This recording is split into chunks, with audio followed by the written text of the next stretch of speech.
passar dos anos, o que conhecemos como padrão de beleza foi se adequando conforme o local e período que se encontrava, andando de mão dadas com a indústria da moda, que busca não só controlar o que vestimos, mas também o corpo que queremos vestir. Aos poucos, víamos somente os mesmos tipos de corpos em novelas, filmes, comerciais e nas passarelas. Assim, a mídia se torna responsável por popularizar os corpos extremamente magros e fazer com que as pessoas acreditem que precisam ter um corpo parecido com aqueles que costumam ver e passam a não se sentirem representadas.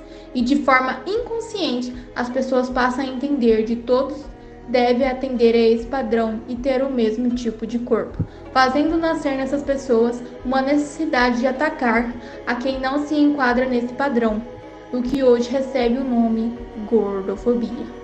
O termo refere-se a um comportamento onde busca ridicularizar, criticar e menosprezar pessoas que estão acima do peso, fazendo com que essas pessoas se sintam inferiores apenas por serem diferentes. Apesar de não ser considerado crime, a prática pode se enquadrar como injúria e danos morais, que são da esfera criminal e civil respectivamente.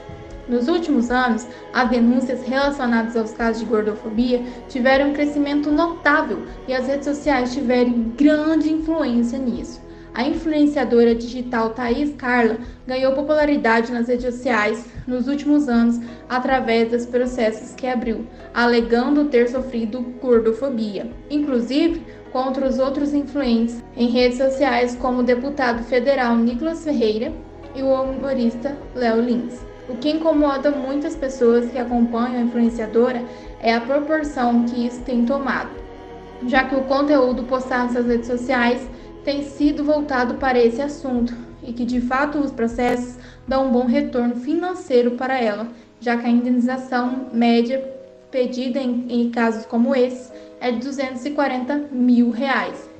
Em um podcast, a mesma afirmou. E o que aconteceu nesse vídeo para você ter processado? Eu processo muita gente, na realidade. Eu não dou voz. Eu vou lá quietinha, advogada, aconteceu isso, e ganho meu dinheiro e tenho meu processo ganhado, e é sobre isso.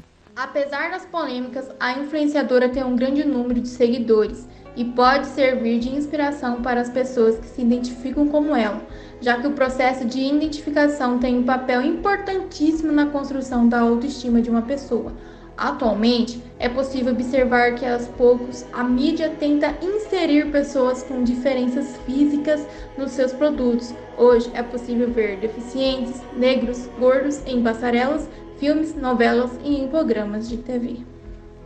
A gordofobia e o bullying andam de mãos dadas, e uma prática tem relação com a outra. Desta forma, quando falamos de gordofobia, consequentemente falaremos de bullying.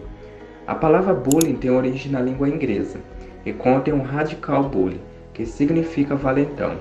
O sufixo acrescido ao prefixo bully denota continuidade e constância.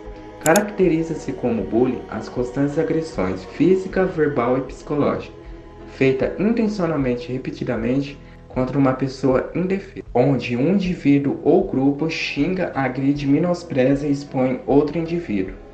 Pode-se dizer que essa prática surgiu quando também surgiu as primeiras escolas da humanidade, lá na Grécia Antiga. Já se observava a violência como forma de poder em vários núcleos, e assim ela começa a fazer parte das instituições de ensino, ou seja, da escola. Aos poucos, essa prática foi sendo normalizada e somente em 1970 se tornou uma preocupação para a sociedade e passou a ser estudada. No Brasil, só foi ser uma questão discutida a partir de 1990.